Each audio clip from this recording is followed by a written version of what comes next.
In about 16 days, we're going to be having election day in this country, when we select our leaders from the president to senators and judges and local legislators. And this is a time when we take seriously thinking and praying about what direction is best for our country. And just so happens that in Catholic churches all around the world, every 3 years in the month of October, this gospel passage from Matthew chapter 22 is proclaimed on the 29th Sunday of Ordinary Time, year A. So there's an interesting connection between this gospel passage and this season of politics in our country. Because in that passage, Jesus says, "Repay to Caesar what belongs to Caesar, and to God what belongs to God." There, Jesus is speaking of two different obligations: the obligation to God and the obligation to your country. Now, you could say that we have a dual citizenship. We have citizenship of our nation, and we are also citizens of the kingdom of God. And as Christians, therefore, we have responsibilities both to God and to our country. So what I would like to do today is explore a little bit what we owe to God and what we owe to our country. So first of all, let's explore what we owe to God. God is our supreme authority. God created the whole universe, and everything that exists belongs to God. Therefore, there are certain things that we owe to God. And the most fundamental things that we owe to God are these four things. We owe God love, reverence, obedience, and service. So throughout our lives, when we give those things to God, it's because we owe them to Him. That is, love, reverence, obedience, and service. But there are also some other things that we owe to God. We owe it to God to believe what He has revealed.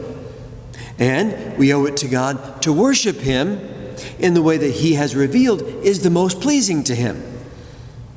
We also owe it to God to obey our conscience. Our conscience is not independent of God, because the conscience is the voice of God in the human heart. Therefore, disobedience to our conscience would be disobedience to God. Now, of course, besides the fact that we must follow our conscience, we also must fulfill our lifelong duty to educate our conscience so that we can better understand the difference between right and wrong. At any given point in our lives, we must follow our conscience, and we must constantly learn and educate our conscience about what is right and what is wrong. Now, let's look at our obligations toward our country. God created what's called the natural law, and our duties toward civil society are based upon natural law. Our country is not equal to God, but we still have various duties toward our country.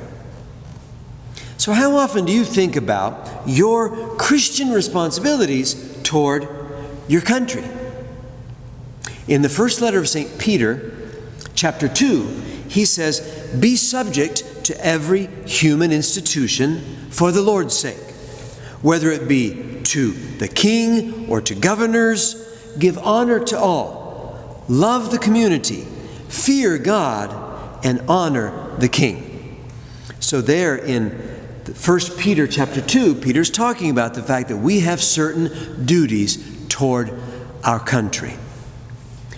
Let's look a little bit about what are the various attitudes that a Catholic might have toward politics and government. And let's look at, first of all, what our proper attitude should not be, and then what it ought to be. Our Catholic attitude toward politics and government. First of all, it's not blind patriotism, where you would glorify your own country, somehow suggesting that the kingdom of God is identified with the USA. That's not correct. The nation is not equal to God. The nation is below God. We are children of God before we are ever citizens of any nation. And so government does not take the place of God. Another thing our attitude should not be is a complete separation between faith and politics.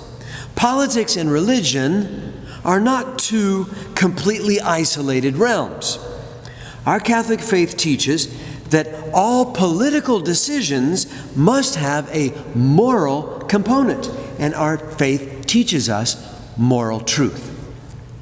Another thing that our attitude should not be is an attitude of complete isolation, where all the pure and holy believers separate themselves off in some sort of a little commune somewhere out in the wilderness, untouched by this imperfect world. That approach to politics and government is not correct either. Instead, what we recommend as a proper Catholic attitude toward politics and government is active involvement. We, particularly lay Catholics, should critically evaluate, participate, challenge, and call to account, and also serve. We are called as Catholics to permeate and transform the world for Christ. And we bring the seed of Christian truth to the social order. And the members of the church who have the primary responsibility for doing that are lay Catholics. There was a great Catholic writer in the 3rd century A.D. who wrote in the letter to Diognetus, he said, "What the soul is to the body, let Christians be to the world." And that's a good motto. What the soul is to the body, let Christians be to the world, transforming the world for Christ. So in this time of year, when government is a major topic in news and in our personal reflection and prayer, let's all now do a brief examination of conscience regarding our own fulfillment of our responsibilities of our citizenship. So I'm going to go through 10 points in a brief examination of conscience. First of all, do I obey the law? Second, do I pay my taxes? Third, do I stay informed about local and national issues? Fourth, do I let my public officials know where I stand on the issues? Number 5, am I willing to be inconvenienced enough to serve on jury duty as a part of the privilege of living in a free country? Number 6, do I give of my time in civic volunteer efforts? Number 7, do I encourage people that I know who have good moral virtue and competence to consider serving in public office? Number 8, have I ever considered running for public office? Number 9, do I pray for those who serve in public office? And finally, number 10, do I take the time to vote? I think all of those are important parts of an examination of conscience regarding our own duties toward the country where we live. Remember, our world is not perfect. No country is perfect, and we're living in very challenging times, not only in this country, but in the whole world. And these are the times when all people of goodwill need to step up and take a more active role in building a better world. If we want to live in a world of justice and peace and respect for basic human rights, then we all need to do our part. Give to Caesar what belongs to Caesar, and give to God what belongs to God.